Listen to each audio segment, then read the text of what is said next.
যে আল্লাহ রাব্বুল আলামিন যখন একা ছিলেন তারপর আল্লাহ পাক কি করেছেন জানতে ইচ্ছা করে না? আচ্ছা, আজকে আমরা হিস্ট্রিটা বলছি, শুনুন। আল্লাহ পাক একা ছিলেন, তারপর আল্লাহ সৃষ্টি করেছেন আরশে আজিম। আল্লাহ পাক সৃষ্টি করেছেন কি? আরশে আজিম। আরশ কি জিনিস? যেই আরশের ছায়ায় আল্লাহ পাক কিয়ামতের মাঠে 7 শ্রেণীর মানুষকে ছায়া দিবেন, যেদিন এই ছায়া ছাড়া অন্য কোনো ছায়া থাকবে না। আরশটাকে একটু বুঝি। একটা হাদিসের মধ্যে নবী সাল্লাল্লাহু আলাইহি ওয়াসাল্লাম বলেছেন, নবীর নাম শুনলেই দরুদ পড়বেন, বলবেন সাল্লাল্লাহু আলাইহি ওয়াসাল্লাম। নবীজি বলছেন, দেখো এই পৃথিবী থেকে প্রথম মহাবিশ্বের দূরত্ব হচ্ছে 500 বছরের পথ। কত বছর? 500 বছর। এভাবে দ্বিতীয় মহাকাশ থেকে তৃতীয় মহাকাশ দূরত্ব 500 বছরের পথ। এইভাবে প্রত্যেক আসমানের মধ্যে দূরত্ব হচ্ছে কত বছরের পথ? 500। সপ্তম আসমানের উপরে আছে সিদরাতুল মুনতাহা। কি আছে? এটা একটা কুল গাছ, বড়ই গাছ। নাসা আবিষ্কার করতে পেরেছে, অতএব বিশ্ববাসী বিশ্বাস করবে না। নাসা যদি কালকে বলে হ্যাঁ পাওয়া গেছে সিদরাতুল মুনতাহা, তাহলে বিশ্ববাসী বিশ্বাস করবে। একটা শিরকি দর্শন চলছে, কুফরি দর্শন। ও যখন বলবে হ্যাঁ, তখন সবাই বলে হ্যাঁ, যখন তারা বলে না, সবাই বলে না। আল্লাহ পাকের ওহীর জ্ঞানের কোনো মূল্য নাই সবার কাছে, ইল্লা মাশাআল্লাহ। সিদরাতুল মুনতাহার উপরে আছে কুরসি। কি আছে? কুরসি। আল্লাহ পাকের কুরসি, যেটা আপনি আয়াতুল কুরসির মধ্যে পড়েন, ওয়াসিআ কুরসিয়ুহুস সামাওয়াতি ওয়াল আরদ, মানে আল্লাহ পাকের কুরসিটা আসমান জমিনকে ঘিরে রেখেছে। আর বলে রাখি যে প্রত্যেক ফরজ নামাজের পর যে আয়াতুল কুরসি পড়ে, জান্নাতে যাওয়ার জন্য তার একটাই বাধা, মৃত্যু। মৌত হয়ে গেলে জান্নাতে চলে যাবে ইনশাআল্লাহ। একটা হাদিস আসছে, রাত্রেবেলা ঘুমানোর সময় কেউ যদি আয়াতুল কুরসি পড়ে, সারা রাত আল্লাহর পক্ষ থেকে একজন ফেরেশতা তাকে পাহারা দিবে ইনশাআল্লাহ। এই ফেরেশতা তো দেখা যায় না, দেখা যায়? তো কয়দিন পর যদি বলে যে যা দেখা যায় না তা বিশ্বাস করা যাবে না, আসলে কিন্তু এপিস্টেমোলজি তাদের এটাই, যা দেখে না তা বিশ্বাস করে না। পশ্চিমারা কি ফেরেশতায় বিশ্বাস করে? কেন করে না? এটা তো একটা প্রশ্ন, উত্তরটা আমি বলছি আপনাদেরকে। কারণ তাদের জ্ঞান তত্ত্ব হচ্ছে যা চোখে দেখি না, যা পরীক্ষা নিরীক্ষা পর্যবেক্ষণে আসে না, তার কোনো অস্তিত্ব নাই। এটা ওদের ফিলোসফি অফ এডুকেশন, শিক্ষা দর্শন। এটাকে আমরা ফিলোসফির ভাষায় বলি এপিস্টেমোলজি বা জ্ঞান তত্ত্ব। জ্ঞান তত্ত্ব টিচার যারা আছেন তারা বুঝবেন, তাদের জ্ঞান তত্ত্ব এমন। আর আমাদের জ্ঞান তত্ত্ব উল্টা, টোটালি ডিফারেন্ট। আমরা কি বলি? আমরা বলি ওয়াকুলিল হাক্কু মির রাব্বিকুম, সত্য আল্লাহর পক্ষ থেকে আসে। আমরা বলি যে অদৃশ্যে বিশ্বাস না করা পর্যন্ত কেউ মুমিনই হতে পারবে না। ইমানের কয় পিলার? ইমানের কয় পিলার? 6 পিলার। আমানতু বিল্লাহি, আল্লাহর প্রতি বিশ্বাস করলাম, ওয়া মালাইকাতিহি, তার ফেরেশতাগণের প্রতি, ওয়া কুতুবিহি, আল্লাহ পাকের আসমানি কিতাব সমূহের প্রতি, ওয়া রুসুলিহি, আল্লাহ পাকের রাসূলগণের প্রতি, ওয়াল ইয়াউমিল আখির, পরকালের প্রতি, ওয়াল কদরি খায়রিহি ওয়া শাররি, তাকদীর বা ভাগ্যের ভালো মন্দের প্রতি। এই 6টার একটাও কি চোখে দেখা যায়? আল্লাহকে দেখেছেন? ফেরেশতা দেখেছেন? আমাদের নবীকেও কি দেখেছেন? শুধু কোরআনটা আপনি চোখের সামনে দেখছেন, আর কিচ্ছু আপনি দেখছেন না। পরকাল দেখেছেন? তাকদীর ভাগ্য দেখেছেন? কিচ্ছু দেখি নাই।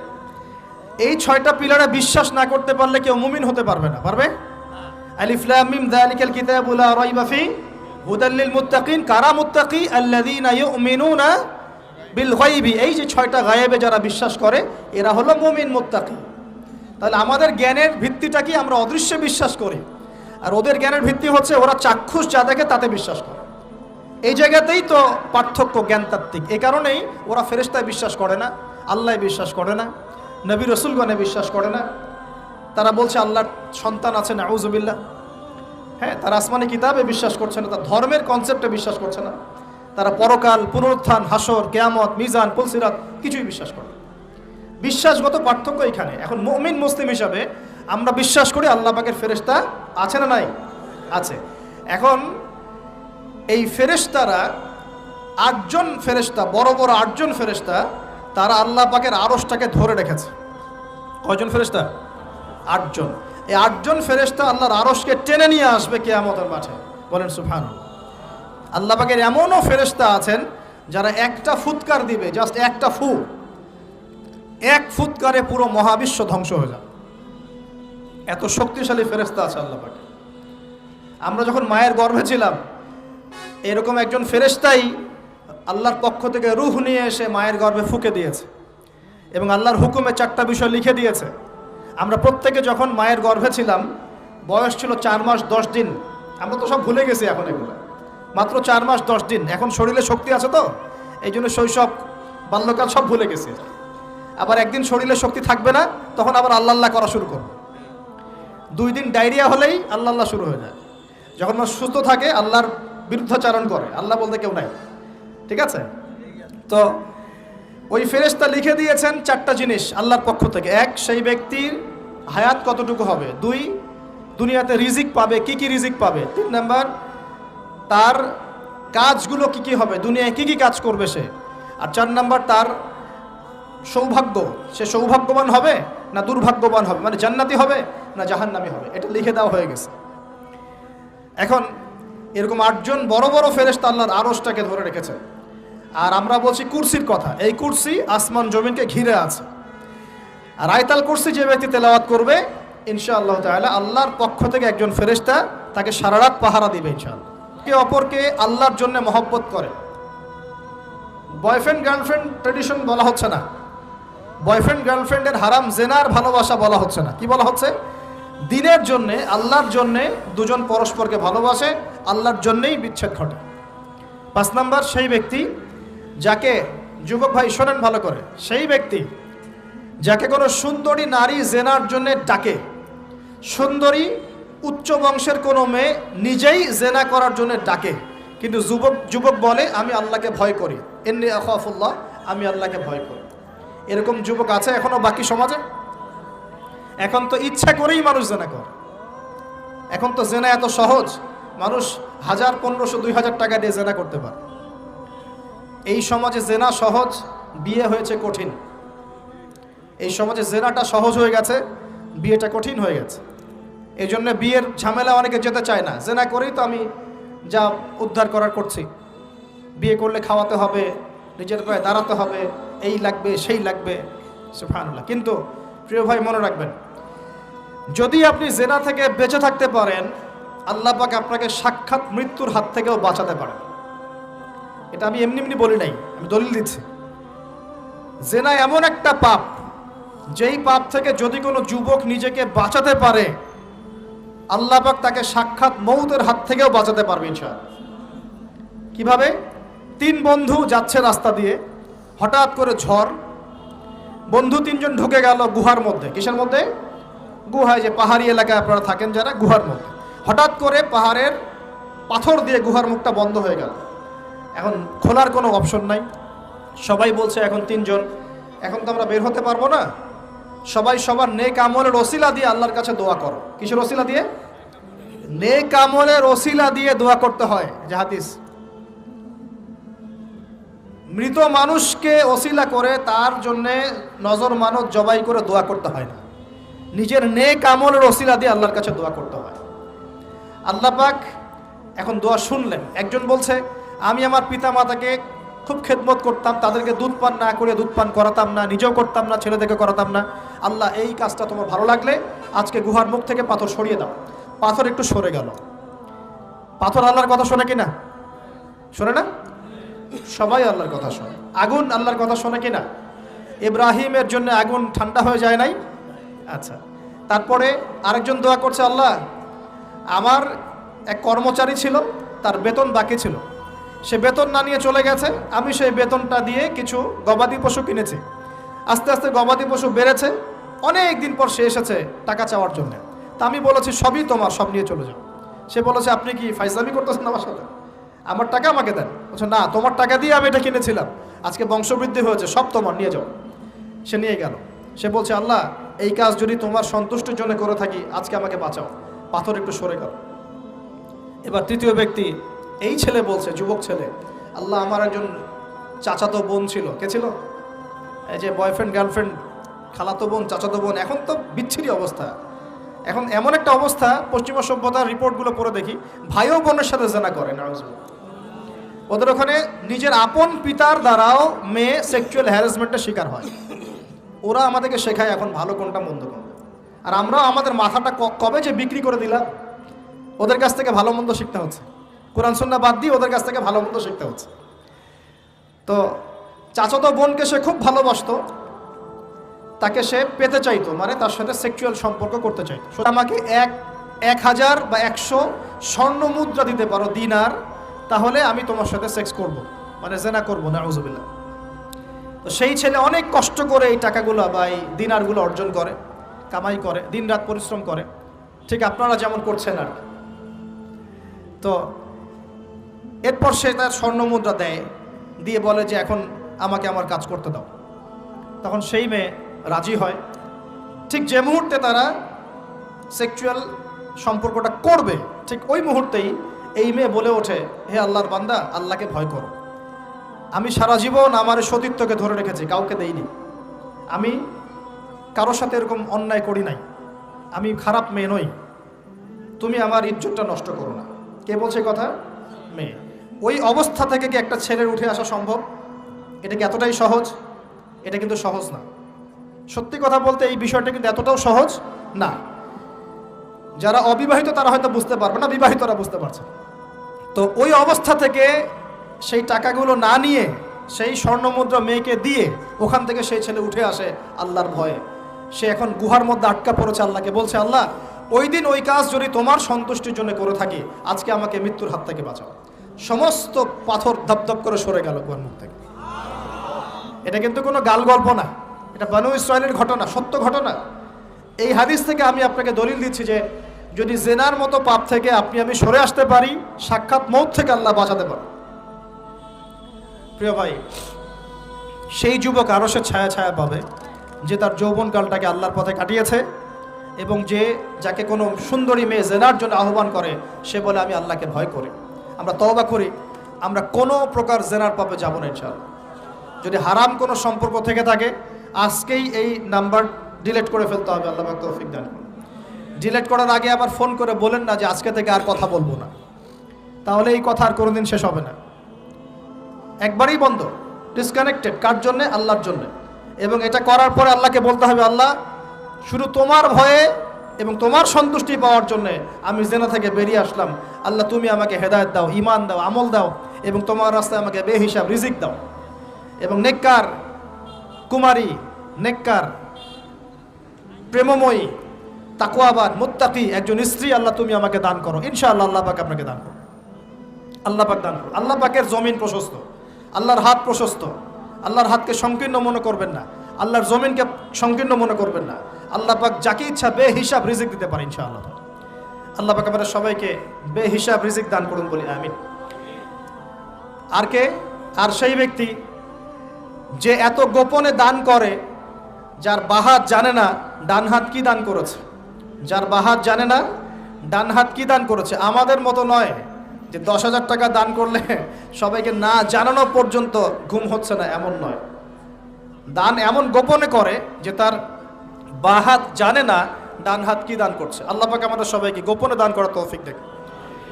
এর মানে এই না যে প্রকাশ্যে দান করা যায় না, প্রকাশ্যেও দান করা যায়।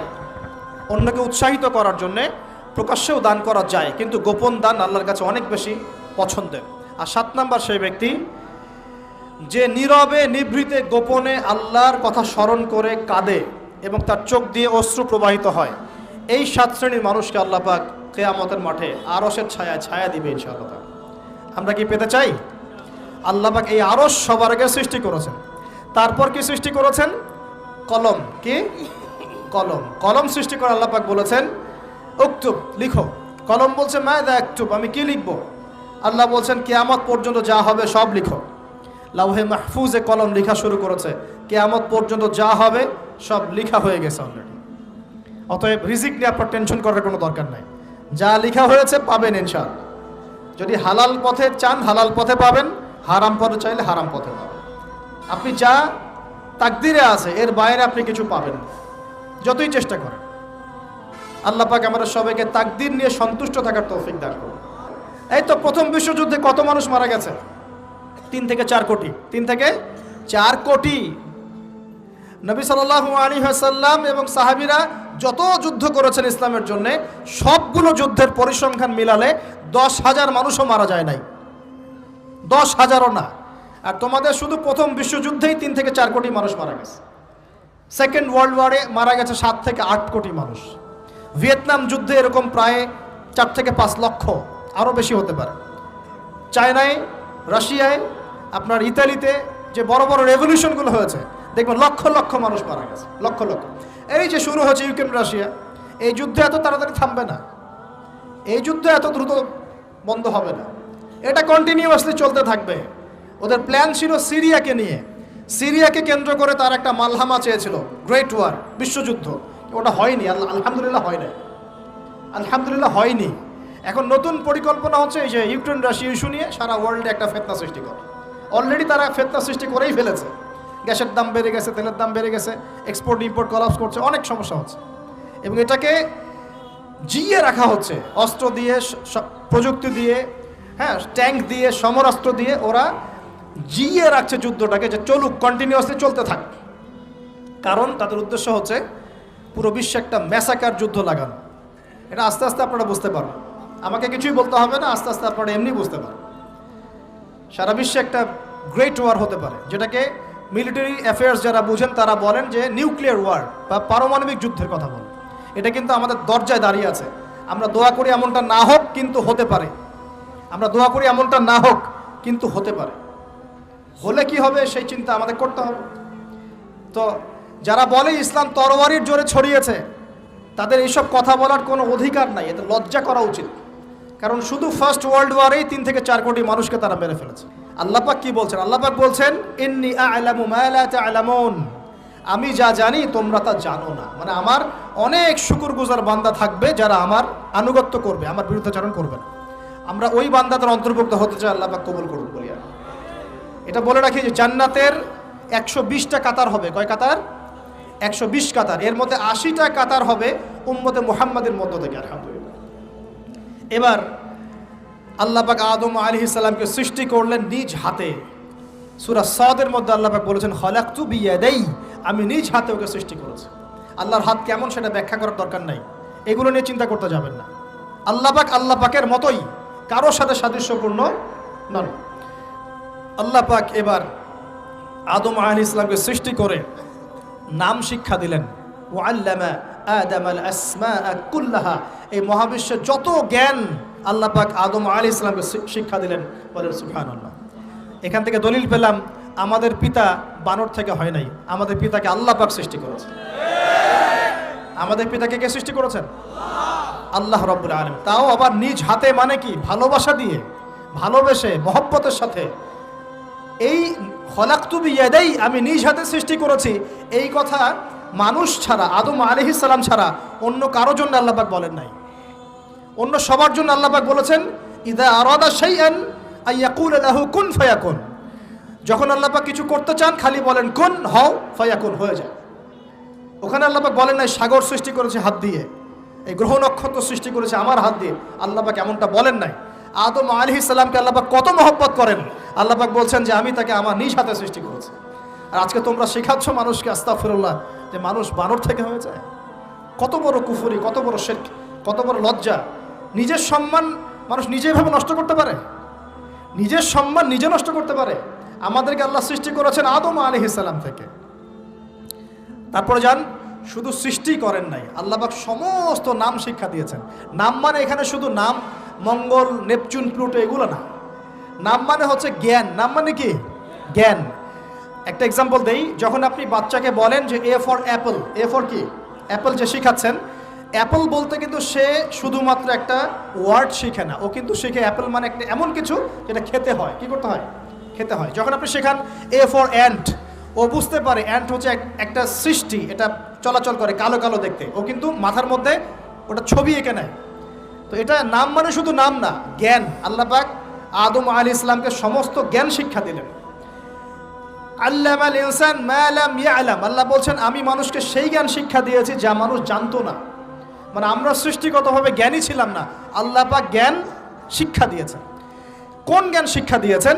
যে জ্ঞান ফেরেশতাদেরও ছিল না। বলেন সুবহানাল্লাহ। আল্লাহ পাক জ্ঞান শিক্ষা দিয়ে ফেরেশতাদের সামনে নিয়ে গিয়ে বলছেন, তোমরা এই নামগুলো বলো দেখি। ফেরেশতারা বলছেন, লা ইলমা লানা ইল্লা মা আল্লামতানা, আল্লাহ আমাদের তো সেই জ্ঞান নাই, যা আপনি শিখিয়েছেন অতটুকুই জানি, এর বেশি জানি না। এবার আল্লাহ পাক বলছেন, ইয়া আদম আম্বিহুম বিআসমাইহিম, আদম তুমি সব নাম বলে দাও দেখি। আদম আলাইহিস সালাম সমস্ত নাম ধর করে সব বলে দিলেন। আমাদের পিতা জ্ঞানী ছিলেন না, ছিলেন না? আল্লাহ পাক নিজে তাকে জ্ঞান শিক্ষা দিয়েছে। আর আমরা বলছি মানুষ আস্তাগফিরুল্লাহ অন্য প্রাণী থেকে আসছে। সুবহানাল্লাহ, কত অদূরদর্শী মানুষেরা, কত সুদূর প্রসারী একটা কুফরি মতবাদ। এবার আল্লাহ পাক আদম আলাইহিস সালামকে বলছেন তুমি নাম বলে দাও, তিনি সব নাম বলে দিলেন। এবার গিয়ে আল্লাহ পাক ফেরেশতাদেরকে বলছেন এবার তোমরা একটা কাজ করো, ইয কুলনা লিল মালাইকাতি ইসজুদু লি আদম। তখন আল্লাহ পাক বলছেন যে আমি ফেরেশতাদেরকে বললাম তোমরা সবাই এখন আদমকে সিজদা করো। বলেন সুবহানাল্লাহ, কত সম্মান আমাদের পিতার। মহাবিশ্বে ফেরেশতাদের সামনে আল্লাহ পাক তাকে সিজদা করালেন ফেরেশতাদেরকে দিয়ে। ফাসাজাদু, সবাই সিজদা করলো, ইল্লা ইবলিস। কে সিজদা করলো না? ইবলিস। এখানে একটা বিষয় মনে রাখেন, আমাদের পিতাকে কিসের কারণে সম্মানিত করা হয়েছে? শারীরিক গঠন, চেহারার সৌন্দর্য, টাকা পয়সা, রিজিক, কোনটার কারণে? এইটাই মনে রাখবেন। মুসলিম উম্মাহ যদি আজকে সারা বিশ্বের নেতৃত্ব দিতে চায়, সবাইকে জ্ঞানী হতে হবে, জ্ঞানের বিপ্লব ঘটাতে হবে। বলেন সুবহানাল্লাহ, বলেন আমিন। এই জ্ঞানের বিপ্লব ঘটাতে পারলে ইনশাআল্লাহ মুসলিম উম্মাহ আবার সেই জায়গায় যাবে যেখান থেকে আমরা এসেছি। জ্ঞান ছাড়া আমরা কিচ্ছু করতে পারবো না। আর এই জ্ঞান মানে শুধু একমুখী শিক্ষা নয়, জেনারেল শিক্ষা, ইসলামিক শিক্ষা, এই দুইটাকে হারমোনিয়াসলি কম্বাইন্ড করতে হবে, করে এমন জ্ঞান অর্জন করতে হবে যেই জ্ঞান দিয়ে বিশ্বকে আমরা চ্যালেঞ্জ করতে পারি। এটাই এই বিশ্বের সবচেয়ে বড় চ্যালেঞ্জ এখন, মুসলিমদের সবচেয়ে বড় চ্যালেঞ্জ এখন এটাই, ইসলামিক শিক্ষা এবং জেনারেল শিক্ষাকে একত্রিত করে এমন প্রজন্ম তৈরি করা যে প্রজন্ম আগামী দিনে উম্মাকে নেতৃত্ব দেবে ইনশাআল্লাহ। এই একটা কাজ যদি কেউ করে যেতে পারে, আল্লাহ পাক তৌফিক দেখ, আমরা দোয়া করে আল্লাহ পাক এমন নেতা আমাদের উপরে নিয়ে আসুক যারা এরকম প্রজেক্ট লঞ্চ করতে পারে। বলেন আমিন। দোয়া করতে কোনো সমস্যা? অথবা যদি কেউ হাল না ধরে, আল্লাহ পাক যেন এমন কিছু মানুষ তৈরি করে দেন যারা এই জ্ঞানতাত্ত্বিক বিপ্লব নিয়ে কাজ করবে ইনশাআল্লাহ। এটা সবচেয়ে ইম্পর্টেন্ট কাজ এখন, না হলে আজকে থেকে 20-30 বছর পরে এই প্রজন্মকে আপনি আর খুঁজে পাবেন না। দেখবেন এমন প্রজন্ম চলে আসছে যারা বলবে আল্লাহর সাথে আমাদের কোনো সম্পর্ক নাই, নামাজ পড়বে না, রোজা রাখবে না, যাকাত দিবে না, আল্লাহকে চিনবে না। দেখে নিয়েন, আমরা দোয়া করি এমনটা না হোক, কিন্তু যদি আমরা হাল ছেড়ে দিই এখন এমনটাই হবে সামনে। এটা খিদিরের দৃষ্টিভঙ্গি দিয়ে আপনাদেরকে বললাম, জ্ঞানতাত্ত্বিক রেভলিউশন দরকার। যদি কেউ কোনো উদ্যোগ না গ্রহণ করে, অ্যাটলিস্ট বাসায় পারিবারিকভাবে হলেও আপনাকে শেখাতে হবে সন্তানকে, কোনো অপশন নাই। এবার ফাসাজাদু, সবাই সিজদা করেছে, ইল্লা ইবলিস, ইবলিস করে নাই। কেন করছে না? ইবলিসের সমস্যাটা কি? ইবলিসকে আল্লাহ পাক জিজ্ঞাসা করছেন, আল্লাহ পাক জিজ্ঞাসা করছেন মা মানাআকা আল্লা তাসজুদা ইযা আমারতুক, আমি তোমাকে আদেশ করলাম আদমকে সিজদা করতে, কে তোমাকে নিষেধ করলো সিজদা করতে? ইবলিস বলছে, বেশি চালাক, বেশি বোঝে যারা, অতিরিক্ত বুদ্ধিজীবী। ইবলিস ছিল বেশি বুদ্ধিজীবী। ইবলিস ছিল কি? অতিরিক্ত মাত্রার বুদ্ধিজীবী। আছে না আমাদের সমাজের এরকম কিছু মানুষ? ও বলছে খলাকতানি মিন নার, আমাকে সৃষ্টি করেছেন আগুন দিয়ে, আগুন তো সুপিরিয়র মাটির চাইতে। ও খলাকতাহু মিন তিন, আর আপনি এই আদমকে সৃষ্টি করেছেন মাটি থেকে, কাদা মাটি দিয়ে, আমি কেন আদমকে সিজদা করতে যাব? যুক্তি, অতি যুক্তিবাদী, অতি বুদ্ধি। আল্লাহ পাক বলছেন ফাখরুজ মিনহা ফাইন্নাকা রাজিম, এখান থেকে বের হয়ে যাও, তুমি অভিশপ্ত। ফাইন্না আলাইকা লা'নাতা ইলা ইয়াউমিদ্দিন, আমার আদেশ লঙ্ঘন করার কারণে কিয়ামত পর্যন্ত তোমার উপর লানত, অভিশাপ বর্ষিত। আল্লাহ পাক তাড়িয়ে দিলেন, একদম থ্রোন অ্যাওয়ে। আমরা বলি না আউযু বিল্লাহি মিনাশ শাইতানির রাজিম, রাজিম শব্দের মানে হচ্ছে বিতাড়িত, থ্রোন অ্যাওয়ে, কার্সড, যাকে অভিশাপ করা হয়েছে। এবার ভালো করে শোনেন প্রিয় ভাইরা, ইবলিসের এই স্টেটমেন্টগুলো শোনেন। এবার ইবলিস বলছে রব্বি আনজিরনি ইলা ইয়াউমি ইউবআসুন, এই স্টেটমেন্টটা ভালো করে শোনেন। ইবলিস বলছে রব্বি, হে আমার রব। ইবলিস বলছে রব্বি, হে আমার রব। ইবলিস বলছে রব্বি, হে আমার রব, আমাকে অবকাশ দিন, আনজিরনি, আমাকে অবকাশ দিন, ইলা ইয়াউমি ইউবআসুন, কিয়ামত দিবস পর্যন্ত। ইবলিস আল্লাহকে বিশ্বাস করে কি করে না? ইবলিস আস্তিক না নাস্তিক? বলেন। ইবলিস বলছে রব্বি, রব্বি মানে কি? হে আমার রব। রব্বি মানে রব না, রব্বি মানে আমার রব। রব্বুন মানে রব, রব্বুহু তার রব, রব্বুহুম তাদের রব, রব্বুকা মানে তোমার রব, রব্বুকুম মানে তোমাদের রব, রব্বি মানে কি? আমার রব, রব্বুনা আমাদের রব। এটা গ্রামার, বুঝতে পারছেন? ইবলিস বলছে রব্বি মানে কি? হে আমার রব আনজিরনি, আমাকে অবকাশ দিন, ইলা ইয়াউমি ইউবআসুন, কিয়ামত দিবস পর্যন্ত। ইবলিস আস্তিক না নাস্তিক? তাহলে এখন বলেন তো, আমরা যারা দুনিয়াতে আল্লাহকে অস্বীকার করছি তারা ইবলিসের চেয়ে বড় না ছোট? দলিল দিলাম তো, নাকি এমনি এমনি বললাম? আচ্ছা, আল্লাহ পাক বলছেন যাও, ফাইন্নাকা মিনাল মুনজারিন, তোমাকে অবকাশ দেয়া হলো, কারণ কিয়ামত পর্যন্ত সময় আল্লাহর কাছে খুব বেশি কিছু না, একদিনেরও কম, অল্প সময়, একটা সকাল একটা সন্ধ্যার মতো। ঠিক আছে, দিলাম, যাও। এবার ইবলিস চ্যালেঞ্জ করছে। এই চ্যালেঞ্জটা আমাদের সবাইকে মনে রাখতে হবে, সারা জীবন ইবলিসের এই স্টেটমেন্টটা মনে রাখতে হবে। সেটা কি? ইবলিস বলছে ফাবিমা আগওয়াইতানি, সূরা আরাফ পড়ে দেখবেন। ইবলিস বলছে ফাবিমা আগওয়াইতানি, আপনি যে আদমের কারণে আমাকে আজকে বের করে দিলেন জান্নাত থেকে, লাআকুদান্না লাহুম সিরাতাকাল মুস্তাকিম, আমি সেই আদমের সরল পথে ওত পেতে বসে থাকবো, চুপটি ঘাপটি মেরে বসে থাকবো, ঘাপটি মেরে ওর জন্য বসে থাকবো। আর সুম্মা লাতিয়ান্না মিন বাইনি আইদিহিম, আমি অবশ্যই তার সামন থেকে আসবো। সুম্মা লাতিয়ান্নাহুম মিন বাইনি আইদিহিম, আমি আদম সন্তানদের সামন থেকে আসবো, সামন থেকে মানে সরাসরি ওয়াসওয়াসা দিব। ওয়া মিন খালফিহিম, পেছন থেকে আসবো মানে পিছন থেকে ওয়াসওয়াসা দিব। ওয়া আন আইমানিহিম, ডান দিক থেকে ওয়াসওয়াসা দিব। ওয়া আন শামাইলিহিম, বাম দিক থেকে আসবো। ওয়ালা তাজিদু আকসারাহুম শাকিরিন, আপনি বেশিরভাগ আদম সন্তানকে শুকরগুজার পাবেন না। ইবলিস ঠিক বলেছে না ভুল বলেছে? বেশিরভাগ মানুষ নামাজ পড়ে না, বেশিরভাগ মানুষ সুদ খায় কি খায় না, বেশিরভাগ মেয়ে এখন বেপরদায় চলে কি চলে না, বেশিরভাগ মানুষ এখন অন্যায় করে কি করে না, বেশিরভাগ মানুষই আল্লাহ থেকে দূরে চলে। ইবলিস কিন্তু ঠিকই বলেছে, ঠিক বলে নাই?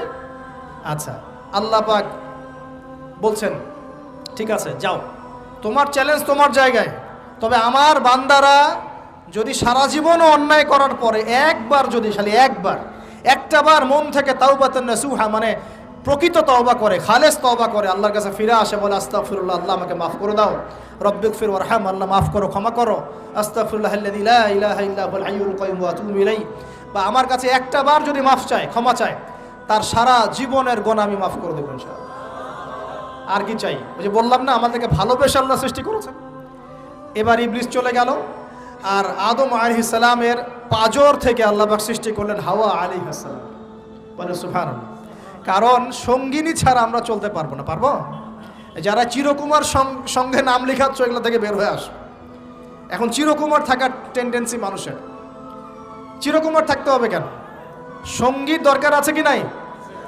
আছে। একা একা লাগে, মানুষ একা একা চলতে পারে না। ইব্রাহিম আলাইহিস সালাম একা চলে আসছেন, তার সাথে সারা আলাইহিস সালাম ছিলেন। আমাদের নবীজি যখন একা, তার সাথে খাদিজা রাদিয়াল্লাহু আনহা ছিলেন। ঠিক আছে? ঠিক একইভাবে আদম আলাইহিস সালাম একা একা জান্নাতে, আল্লাহ পাক তার পাঁজর থেকে সৃষ্টি করলেন কাকে? হাওয়া আলাইহিস সালাম। বলে রাখি, হাওয়া আলাইহিস সালাম ছিলেন পৃথিবীর সবচেয়ে সুন্দরী নারীদের একজন।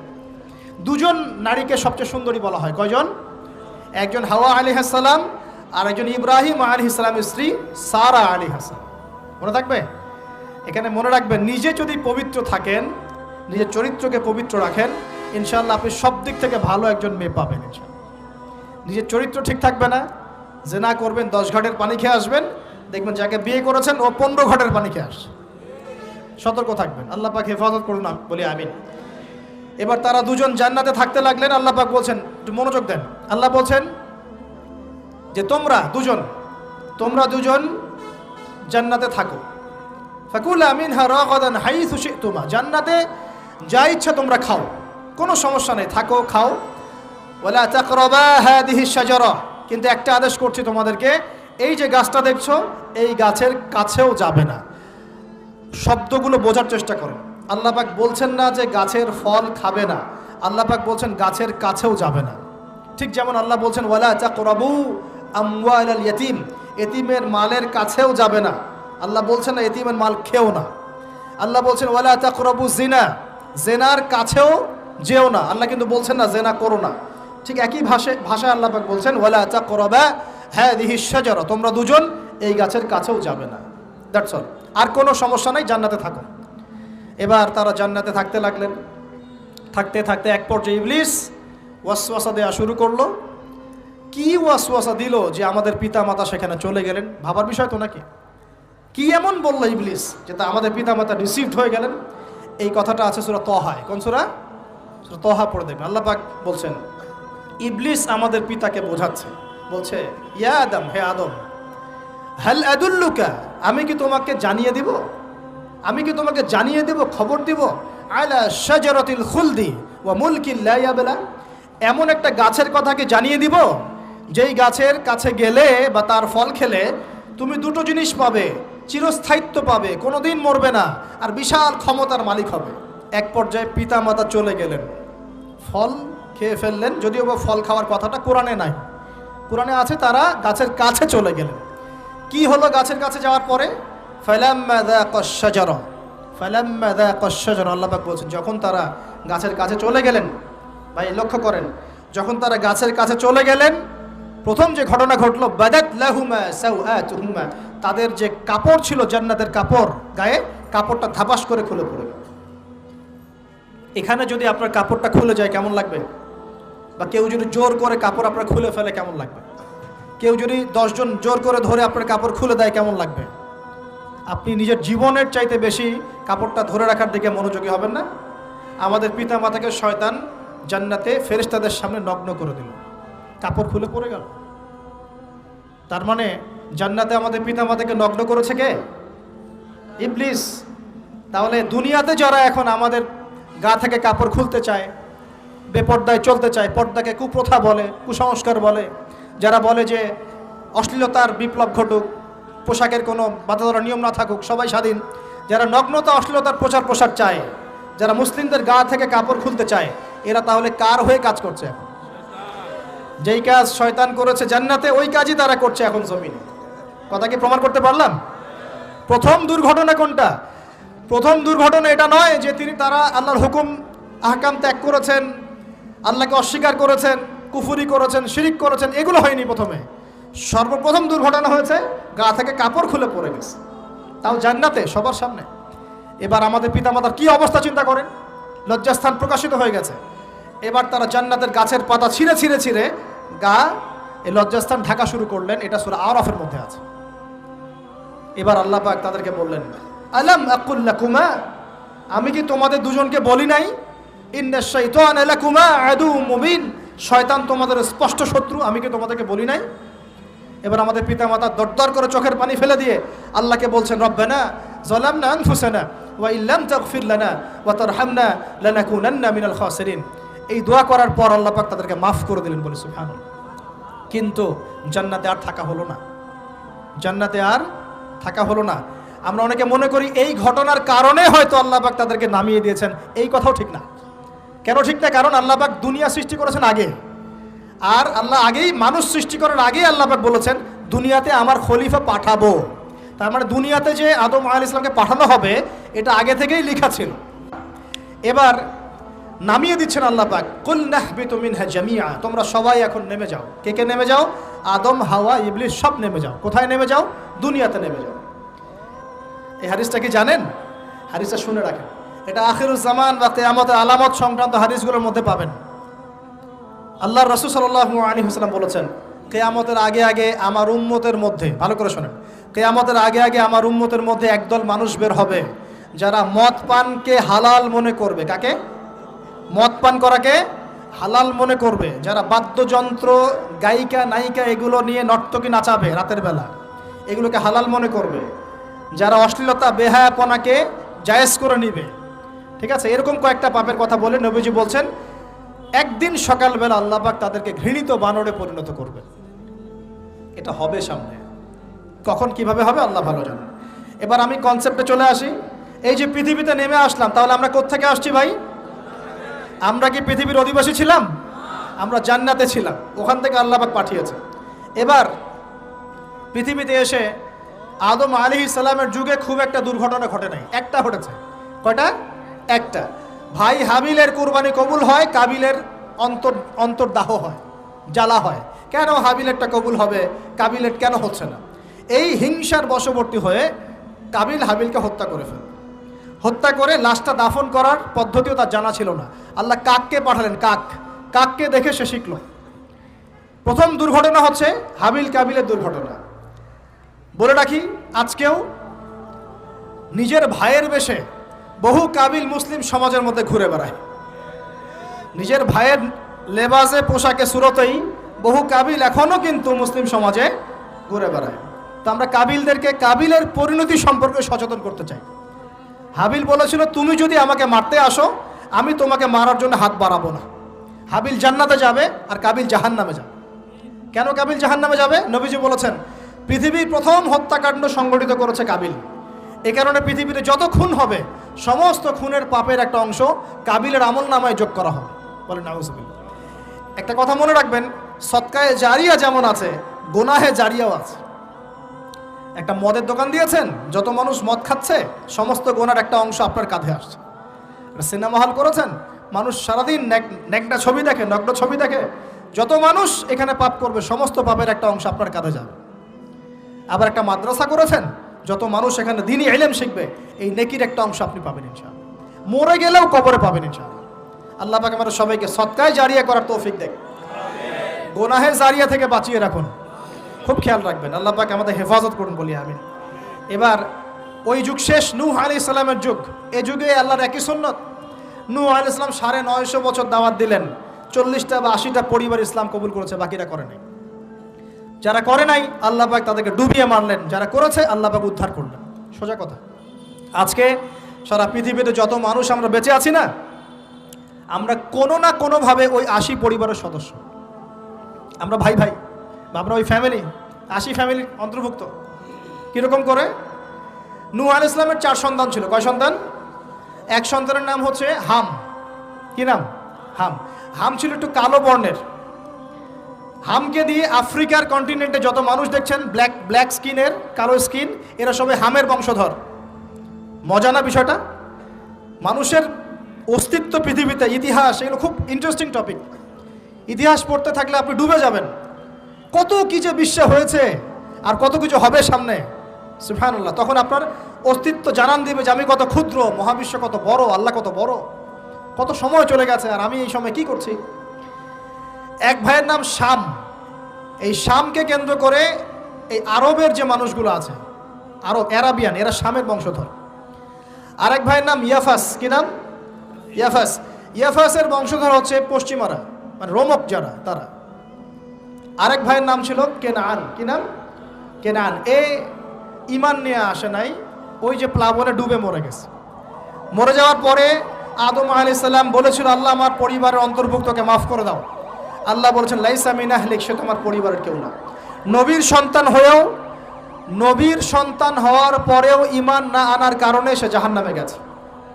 আর আমরা আর কি এমন মানুষ, অমুক আলেমের সন্তান, অমুক বক্তার সন্তান, হ্যাঁ, অমুক পীরের নবাবজাদা, অমুক তমুক, এইসব বড়াই করে লাভ নাই।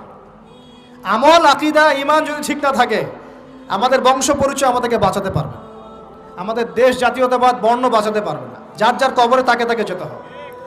নিজের আমল নিয়ে ফিকির করেন, নিজের কবর নিয়ে ফিকির করেন, অন্যের দিকে চোখ দেওয়া বন্ধ করেন, আগে নিজের কবরের ফিকির করেন।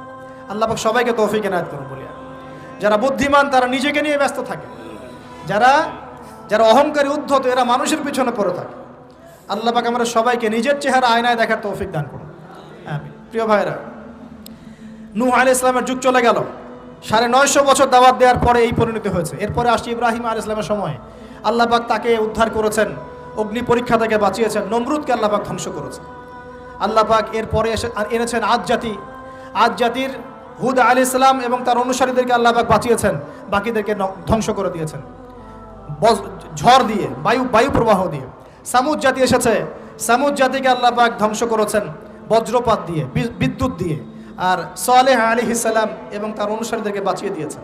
ফেরাউনের যুগ এসেছে, আল্লাহ পাক মূসা আলাইহিস সালাম এবং বনু ইসরাইলকে বাঁচিয়েছেন, ফেরাউনকে ডুবিয়ে মেরেছেন লোহিত সাগরে। ঈসা আলাইহিস সালামের যুগ আসছে, একই সুন্নত। ঈসা আলাইহিস সালামকে আল্লাহ পাক শুধু রক্ষাই করেন নাই, নিজের কাছে উঠিয়ে নিয়েছেন, সুবহানাল্লাহ। তিনি আবারও আসবেন পৃথিবীতে ইনশাআল্লাহ। যতদিন না তিনি আসছেন এবং এই পৃথিবীতে 40 বছর রাজত্ব না করছেন, কিয়ামত হবে না ইনশাআল্লাহ। যতদিন পর্যন্ত ঈসা আলাইহিস সালাম আবার ব্যাক না করছেন এবং এই জেরুজালেম থেকে সারা বিশ্বে খিলাফা কায়েম না করছেন, 40 বছর শাসন না চালাচ্ছেন, কিয়ামতও হবে না ইনশাআল্লাহ। এটা সামনে অপেক্ষা করছে। এবং নবী সাল্লাল্লাহু আলাইহি ওয়াসাল্লামের যুগে আবু জেহেল, আবু লাহাব বা সাহেবাদেরকে আল্লাহ পাক ধ্বংস করেছেন, আল্লাহর নবী এবং সাহাবীদেরকে আল্লাহ পাক সম্মানিত করেছেন। আপনি কি পুরো হিস্ট্রির মধ্যে একটা সুন্নত দেখতে পাচ্ছেন, কমন সুন্নত? কি সুন্নাত? প্রত্যেক যুগে যুগে যারাই আল্লাহর ওই যে বিধান মেনে চলেছে, সমকালীন নবী রাসূলদের আনুগত্য করেছে, আল্লাহ পাকের আনুগত্য করেছে, আল্লাহ পাক তাদেরকে উদ্ধার করেছেন দুনিয়াতেও পরকালে। প্রত্যেক যুগে যুগে যারাই আল্লাহকে মানে নাই, রাসূলকে মানে নাই, আল্লাহর আসমানি কিতাবকে মানে নাই, বিরুদ্ধাচরণ করেছে, কুফরি করেছে, শিরিক করেছে, আল্লাহ পাক সবাইকে ধ্বংস করে দিয়েছেন, কারো কোনো পরোয়া করে না। এই সিলসিলা আজও অব্যাহত আছে, আগামীতেও থাকবে ইনশাআল্লাহ। এখন আমরা যারা এখন বেঁচে আছি, আমরা নবী সাল্লাল্লাহু আলাইহি ওয়াসাল্লামের ইন্তেকালের প্রায় 1450 বছর পরের মানুষ। আল্লাহর নবী এসেছেন এমন সমাজে, যে সমাজে শিরকের পাপ চলছে, সুদের পাপ চলছে, দুর্নীতি চলছে, আপনার কন্যা সন্তানকে জীবিত হত্যা করা হচ্ছে, আপনার মাদকদ্রব্যের সয়লাভ চলছে, মেয়েদের অধিকার দেওয়া হচ্ছে না, হ্যাঁ, গোত্রীয় হানাহানি চলছে। ওই সমাজটাকে তিনি 23 বছরের মধ্যে পাল্টে ফেললেন। কত বছর? 23 বছর। কিভাবে পাল্টালেন? উত্তর, তিনি প্রথমে জ্ঞানের চর্চা করেছেন। কিসের চর্চা? জ্ঞানের। আল্লাহ পাক প্রথম ওহী নাযিল করেছেন, ইকরা বিসমি রাব্বিকাল্লাযী খালাক, পড়ুন আপনার রবের নামে যিনি আপনাকে সৃষ্টি করেছেন।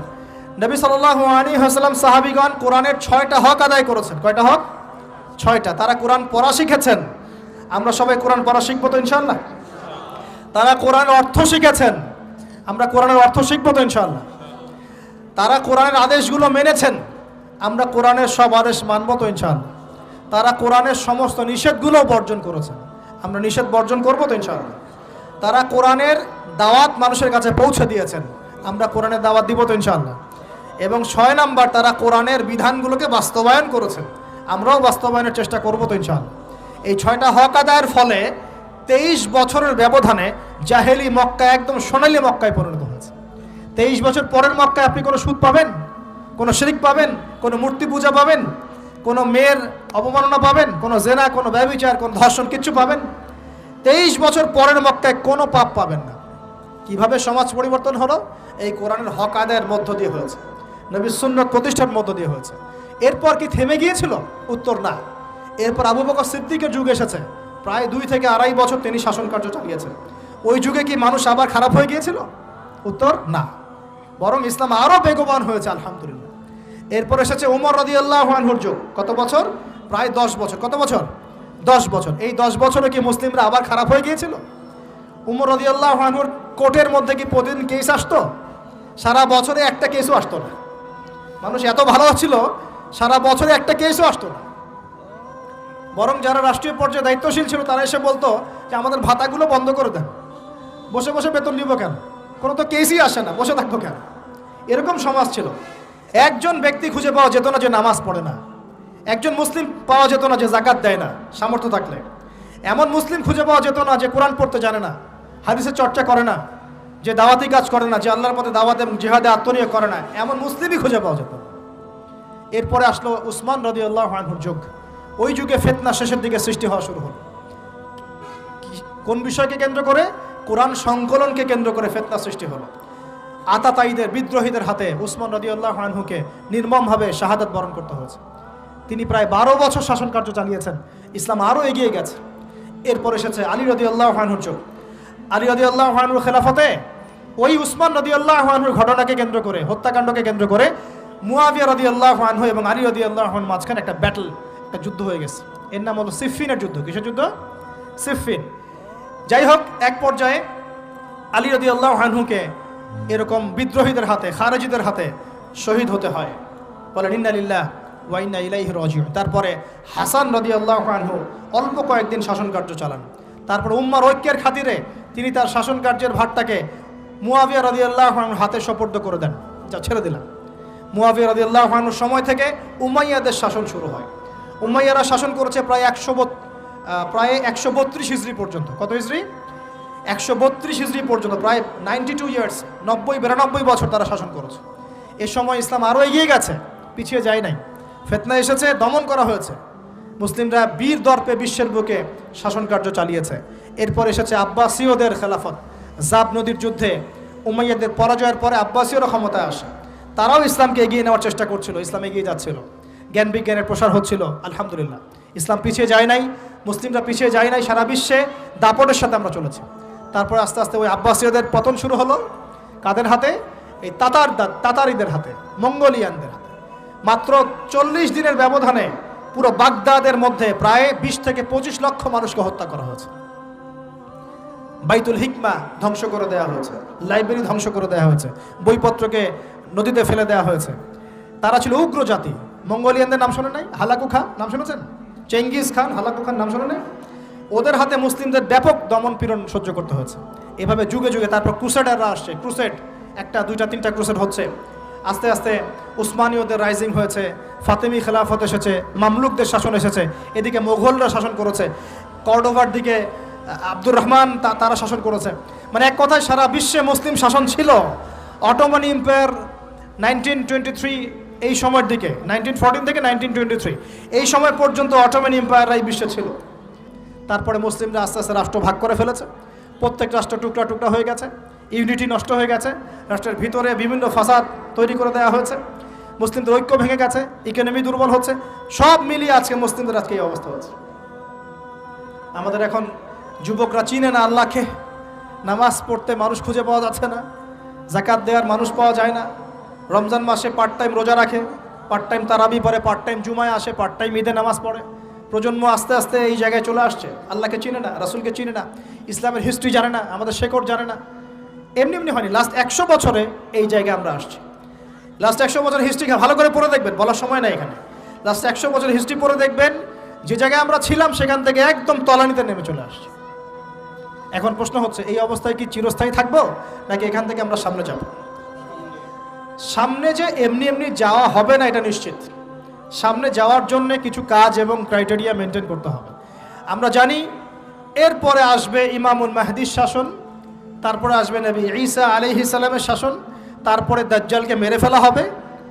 আর দাজ্জালকে মেরে ফেলার আগে দাজ্জাল তার অনুসারীদেরকে নিয়ে বিশ্ব শাসন করবে 40 বছর।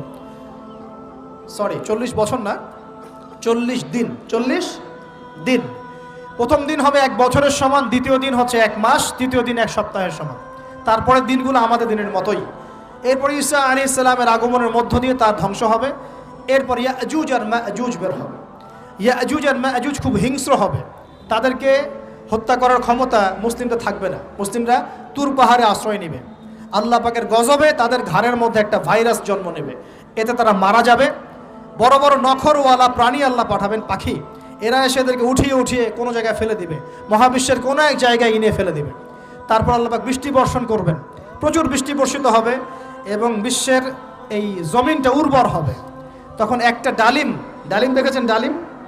একটা ডালিম একটা পরিবার খাবে, একটা ডালিমের খোসার মধ্যে একটা পরিবার আশ্রয় নিতে পারবে, এত বড় বড় ফসল হবে। 40 বছর ঈসা আলাইহিস সালাম এই বিশ্বকে শাসন করবেন ন্যায়ের ভিত্তিতে, আদালতের ভিত্তিতে। ঘাটে মহিষে 1 ঘাটে পানি খাবে, বাঘে মহিষে 1 ঘাটে পানি খাবে, কেউ কার উপর জুলুম করবে না। এরপর তার বিয়ে শাদী হবে, সন্তান হবে এবং তার ইন্তেকালও হবে স্বাভাবিকভাবে, এবং তাকে দাফন করা হবে নবী মুহাম্মদ সাল্লাল্লাহু আলাইহি ওয়াসাল্লামের কবরের পাশে, রওজার পাশে। এরপরে মানুষ আবার খারাপ হওয়া শুরু করবে, এতটা খারাপ হবে যে মানুষ রাস্তার মোড়ে মোড়ে জেনা ব্যভিচারে লিপ্ত হবে, কুকুর শিয়ালের মতো। এই অবস্থায় পশ্চিম দিক থেকে সূর্য উঠবে এবং ব্যবসায়ী ব্যবসা করতে বসেছে, কাপড় খুলেছে, এই কাপড় গুটিয়ে নেওয়ার আগে কিয়ামত হয়ে যাবে। একজন ব্যক্তি পানির বোতল খুলেছে, পানি মুখে দেওয়ার আগেই কিয়ামত হয়ে যাবে। একজন ব্যক্তি বাসা থেকে বের হয়েছে, বাসায় ফেরত যাওয়ার আগে কিয়ামত হয়ে যাবে। উঠকে পানি পান করানোর আগে কিয়ামত হয়ে যাবে।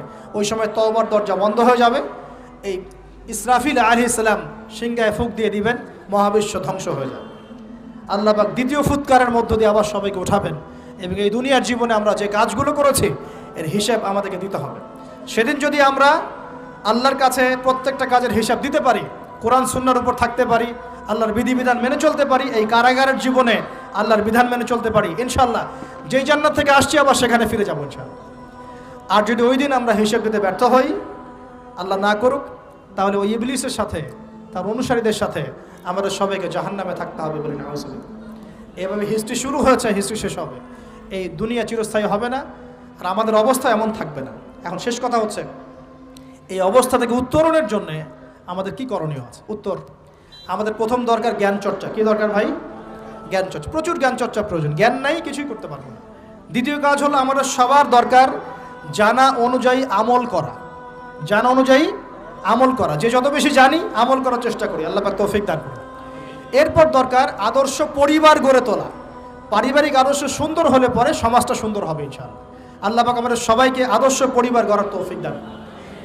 দিনদার মেয়েকে বিয়ে করবেন, দিনদার ছেলেকে বিয়ে করবেন, অল্পে তুষ্ট থাকবেন, পরিবারের বিষয়ে সবর করবেন এবং সন্তান সন্ততিদেরকে মানুষ করে যাওয়ার চেষ্টা করবেন। এরপর দরকার আমাদের হালাল রিজিক। সবাই যদি হালাল রিজিকে সন্তুষ্ট থাকি, সমাজের মধ্য থেকে অন্যায় এমনি অটোমেটিক কমে যাবে ইনশাআল্লাহ। প্রত্যেকটা কাজ করার আগে চিন্তা করব কিভাবে করলে হালাল হবে, কিভাবে করলে হারাম হবে। এরপর দরকার নবী সাল্লাল্লাহু আলাইহি ওয়াসাল্লামের সুন্নাহ মাফিক জীবন গড়া। 24 ঘন্টার দিন রাতে যে কাজগুলো আছে, এই কাজগুলোকে নবীর সুন্নত অনুযায়ী করার চেষ্টা করব। আল্লাহ পাক তৌফিক দান করুন বলি আমি। আরও দরকার আমর বিল মারুফের কাজ করা, মানে সৎ কাজে আদেশ করা। আমাদের সবাইকেই দাওয়াতি কাজ করতে হবে। একজন দুজন করবে, বাকিরা করবে না এমন নয়, সবাইকেই পার্ট টাইম হলেও দাওয়াতি কাজ করতে হবে। নামাজ আপনি পড়ছেন, নামাজের দাওয়াত দেন। আপনি যাকাত দিচ্ছেন, যাকাতের দাওয়াত দেন। আপনি রমজান মাসে রোজা রাখছেন, অন্য ভাইকেও রোজা রাখতে উৎসাহিত করেন। আপনি সুদ খাচ্ছেন না, অন্য ভাইকেও নিষেধ করেন, ভাই আপনিও খায়েন না। আমি যা করি সেটা আপনি অবশ্যই প্রচার করবেন, আপনি যা করেন সেটা আপনি প্রচার করবেন, যা করেন না সেটা বলতে যাওয়ার দরকার নেই। তবে হ্যাঁ, আমলের কথা আপনি বলতেই পারেন। যদি আপনি তাহাজ্জুদ নিয়মিত পড়তে নাও পারেন, মানুষকে আপনি বলতে পারবেন তাহাজ্জুদে নামাজ পড়েন, তাহাজ্জুদ নামাজ পড়া ভালো। ইনশাআল্লাহ আস্তে আস্তে আপনি নিজেও আমল করার চেষ্টা করবেন। আল্লাহ পাক তৌফিক দান করুন। আমর বিল মারুফ, সৎ কাজে আদেশ করতে হবে। আরেকটা হচ্ছে অসৎ কাজে নিষেধ করতে হবে। সৎ কাজে শুধু আদেশ করলেই হয় না, অসৎ কাজেও কি করতে হয়? নিষেধ করতে হয়। মনে রাখবেন, শুধু সৎ কাজে আদেশ করলেই জীবনেও কোনোদিন আপনার উপর কোনো বালা মুসিবত, বিপদ আপদ, গালি তহমত আসবে না। যখন আপনি সৎ কাজে আদেশের সাথে সাথে অসৎ কাজেও নিষেধ করা শুরু করবেন, তখন চতুর্দিক থেকে আপনার উপরে বাধা আসা শুরু হবে। এটাই সুন্নত। তবে এটা নবীর সুন্নত। আল্লাহ পাক বলছেন, কুনতুম খায়রা উম্মাহ উখরিজাত লিন-নাস তা'মুরুনা বিল মা'রুফ ওয়া তানহাউনা আনিল মুনকার ওয়া তু'মিনুনা বিল্লাহ। আর আমাদের দায়িত্ব হচ্ছে পরবর্তী প্রজন্মকে মানুষ করে যাওয়া, নিজেদের জান মাল সময় শ্রম দিয়ে আল্লাহর জমিনে আল্লাহর দ্বীনটাকে প্রচার করা, প্রসার